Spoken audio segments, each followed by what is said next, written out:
morning cup of coffee. You know what that means.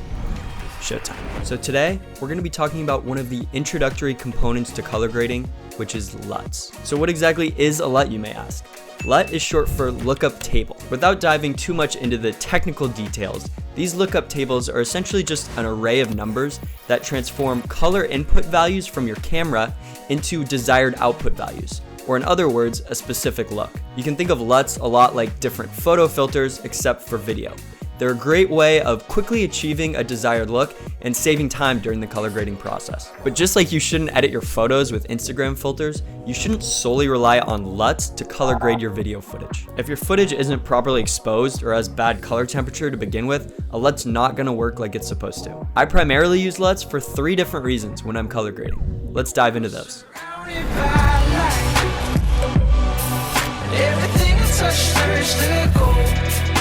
The first of these reasons is to give me a base look while I'm editing. I primarily shoot in log to give myself the most flexibility with my coloring in post. This footage is super flat and desaturated and not really very visually appealing while I'm editing. Because of this, I will drop on a LUT that converts the log footage from my camera into the Rec. 709 color gamut, which is the standard for TV and web delivery. You can also drop on other LUTs if you have a specific look that you really like, but it just makes the whole editing process a lot more enjoyable when you have an understanding of what the final video is going to feel like. The second reason that I use LUTs is to help me achieve a specific visual feel. If you have a specific look that you'd like to achieve, it can be really helpful to use a LUT as a base to give you the right color tones and overall feel. And then you can just fine tune it from there. I like to do this with film LUTs to quickly and easily convert my digital footage so that it has more of a film feel. You want to use LUTs as a baseline for your grade. It's very rare that I'll put a LUT on my footage that's immediately just a perfect match. More often than not, the LUT is just a starting point that saves me a few steps in the overall process. The final reason that I like to use LUTs is so that I can save a specific look that I've created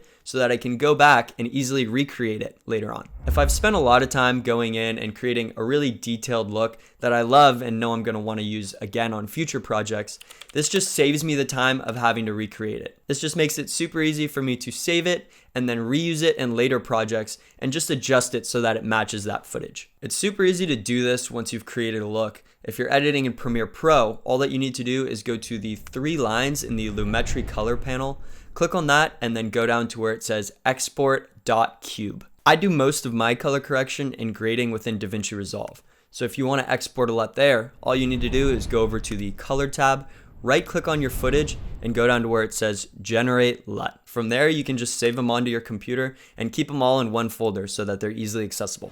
I hope you enjoyed my introduction to LUTs and were able to learn something new. They are a great tool for increasing efficiency during the coloring process. Be mindful of how heavily you're relying on your LUTs, and remember that they should be used as one tool during your coloring workflow, not the entire thing. If you liked this video, don't forget to subscribe below. I come out with new tutorials like this every week on a wide variety of topics, from videography to photography to business practices, really all different aspects of the creative process. As always, thank you guys for taking the time to watch through this video. I appreciate each and every one of you, and I will see you again next week.